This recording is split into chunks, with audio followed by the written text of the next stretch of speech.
Quitting my six-digit corporate career was supposed to be the best decision of my life. A few months later, my life was falling apart. I was broke and asking myself one terrifying question. Did I just destroy my future?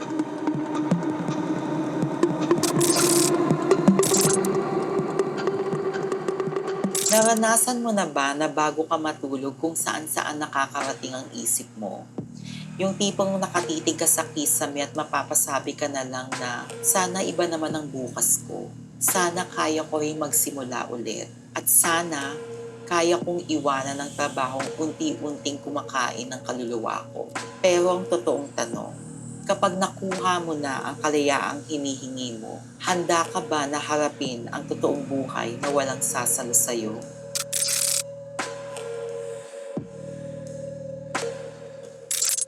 After I won and settled my case against my previous employer, isinakay ko ang buong buhay ko sa kotse papuntang Bohol para sa bagong simula.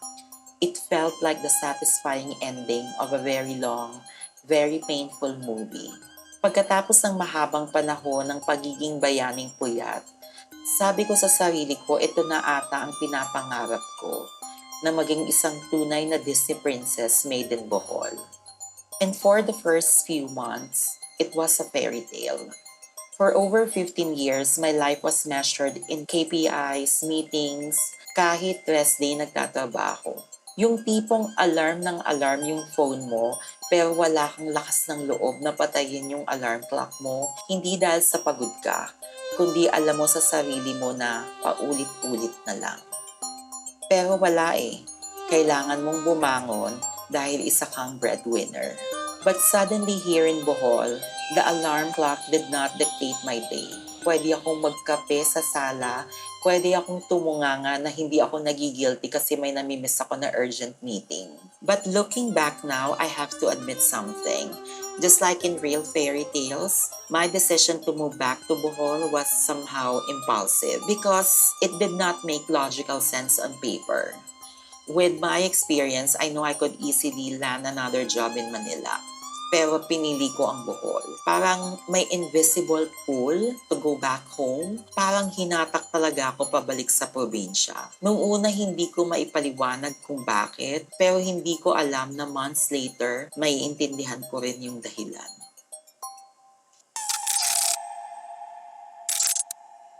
While I was living my fairy tale, grounded pa rin naman ako sa reality. I know I have responsibilities, so I know I have to generate a new stream of income. Sabi ko sa sarili ko, kaya ko naman siguro magpatakbo ng sarili kong negosyo. That's how Costa Bigasan Hub was born. Kahit medyo mahirap magsimula ng isang negosyo, I felt empowered for every peso I earn because it's a direct result of my own sweat and blood. And for the first time in forever, I was finally close to my family, especially to my tita. Kaya masaya at safe ako kahit simple ang buhay dito sa Bohol, and I felt everything was under control. Looking back now, I wish I could go back and warn that version of myself. Because in less than a month, something was about to happen that would wipe out everything that I had built. One day, life reminded me that I am unemployed. Walang ine-expect na sahod tuwing kinsenas at katapusan. My entire fairy tale was shattered when my tita got hospitalized. For those who don't know, the person in that hospital room wasn't just family. My tita Francine was like a mother to me. She was the one who raised me, who held my hand, who treated me like her very own son.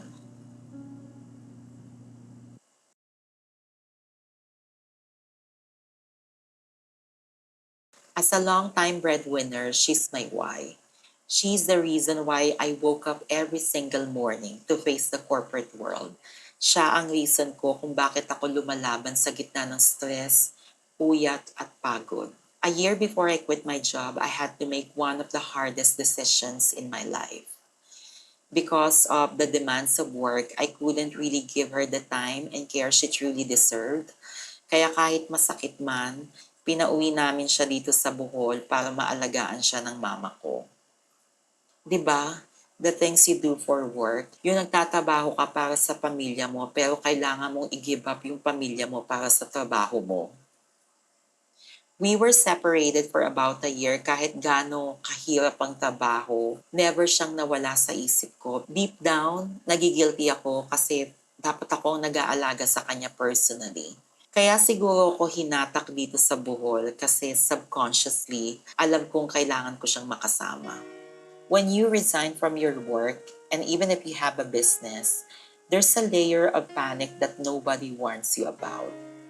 When you have been working for so many years in a corporate world, you live inside a beautifully constructed bubble.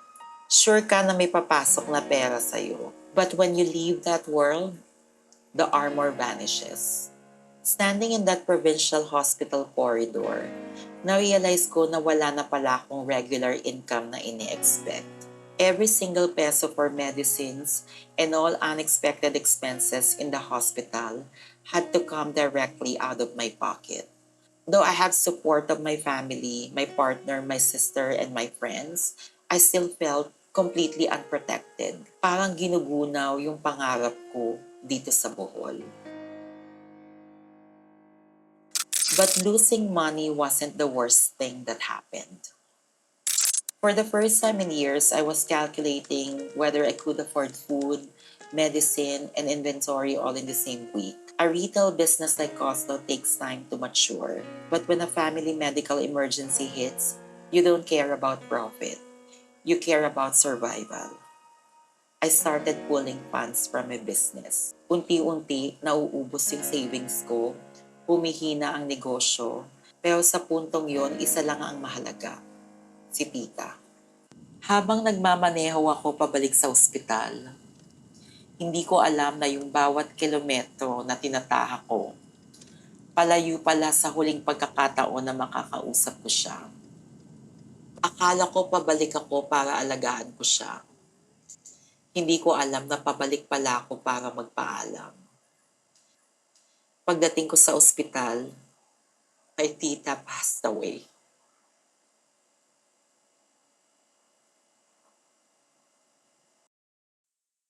Looking back, hindi ko alam kung saan ko nakuha yung lakas ng loob nung gabing yun.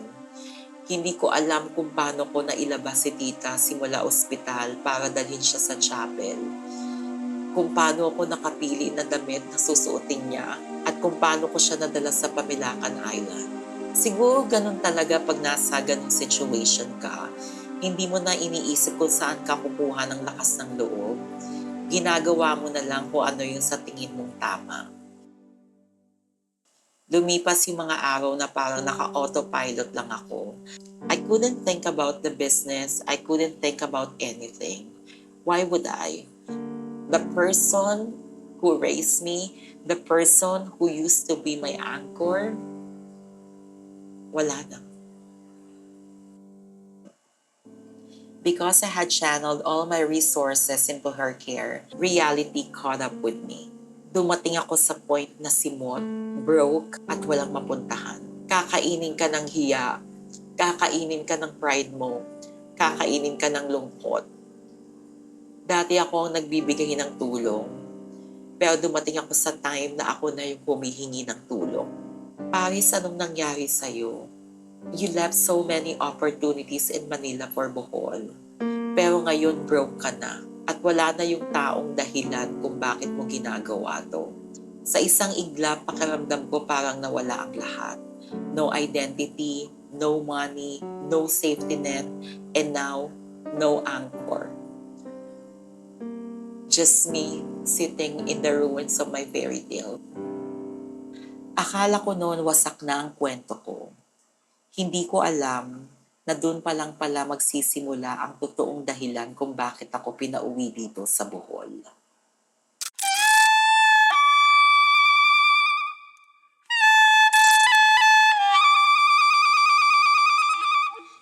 But it's only when you are completely broken, when your life is shattered, and you have absolutely nowhere else to go, that you finally see the bigger picture. Maybe this was God's way of pulling me home before it was too late. He knew that we had already spent a whole year apart while I was busy chasing deadlines and managing people in Manila. Yung biglaan kong desisyon to move to Bohol, I think it was orchestrated so the separation could end. So I could perform my ultimate final act as her son. Yung maalagaan ko siya hanggang sa dulo, na mahawakan ko yung kamay niya sa huling sandali at mahihatid ko siya sa kanyang huling hantungan. Kasi if I looked for another job in Manila, I would have traded these sacred final memories for a paycheck, and there is no amount of money that could ever buy me that closure. Nung na-realize ko yon, sabi ko, Lord, ikaw na po ang bahala sa akin. Sinusuko ko na po ang lahat sa inyo. But I have to admit, when you are down, when you are highly emotional, you can't wait for miracles to happen. Kaya ginawa ko ang alam kong kaya kong gawin. I applied for different BPO companies, Cebu, Manila, kung saan may opportunity, kung saan may sahod ulit. At hindi naman ako nabigo. One company offered me a management role in Cebu, 120,000 pesos a month. Yun na sana ang sagot. Yun na sana ang way out. Pero sa totoo lang, ayoko na sanang bumalik. Kasi nakalaya na ako eh. Pero minsan, kapag ubos ka na, wala kang luxury para piliin kung anong gusto mo. Yun na lang yung nakikita kong paraan kung paano makapagsimula at makabangon ulit. At habang tinatanggap ko na pabalik na ako sa corporate world at tapos na yung storya ko dito sa Bohol, one day dumating yung boss ng kapatid ko kasama yung business partner niya. I was just praying na sana rentahan nila yung kotse ko para may pambayad sa bills, may pantawid ng linggong yon. Hindi lang nila nirentahan yung kotse ko, pinakinggan nila yung storya ko. Siguro nakita nila na hindi lang ako yung taong nagpaparenta ng kotse para makatawid lang, kundi isa akong tao na pilit bumabangon at binubuo ulit yung sarili niya. Imbes na car rental lang, they offered me something I never imagined. A content deal partnership and a direct support for my business. Opportunities that entirely changed the direction of my journey here in Bohol. Siguro ganun talaga na kapag sa tingin mo nakasarado na lahat ng pintuan, may mga bagong pintuan na hindi mo inaasahang magbubukas para sa'yo. Yung akala ko na doon na nagtatapos ang mga sorpresa, may isa pa palang parating. May bahay ako sa Laguna na matagal ko nang sinusubukang ibenta. Habang palubog ako financially, I was really hoping na sana makuha siya. Pero habang lumilipas yung panahon, nawalan na ako ng pag-asa na makukuha siya. Pero ilang araw pagkatapos dumating yung unang opportunity, dumating ang isang legitimate buyer ng bahay ko sa Laguna. Walang paulit-ulit na negotiation na hindi naman natutuloy. Just 3 days after our very first conversation on Messenger, my property was sold. At sa totoo lang, hindi ko alam kung paano ko ipapaliwanag yung timing. Hindi naman biglang naging madali ang buhay. Hindi naman biglang nawala yung mga problema. Hindi naman ako biglang yumaman. Pero doon ko napatunayan na minsan kapag wala ka ng mahahawakan, doon mo malalaman at mararamdaman kung sino ang tunay na sasalo sa'yo. Kaya balikan natin yung tanong sa simula. Did quitting my corporate life destroy my future? Nung una akala ko, oo. Pero ngayon, alam ko na yung sagot. It did not destroy my future. It actually gave me something money can never buy. Time. Time to go home. Time to take care of my tita. Time to say goodbye. And time para mabuhay ng walang pagsisisi. Today, I'm still rebuilding. I'm not rich. I'm not fully healed. But right now, I'm no longer asking whether quitting my corporate job destroyed my future. Right now, I'm asking what God wants me to build next. If Tita were alive today and asked me if I would be willing to do it all over again, knowing that I would lose my career, my money, and eventually lose her too, my answer is yes. Kung alam ko lang na konti na lang yung panahon na magiging pagsasama natin, mas maaga pa sana akong umuwi. Pero salamat Lord kasi pinauwi mo ko sa tamang oras. Yes ta, gagawin ko ulit. I left the corporate world to save my mental health. But I came home to Bohol to save my soul and to say my final goodbye.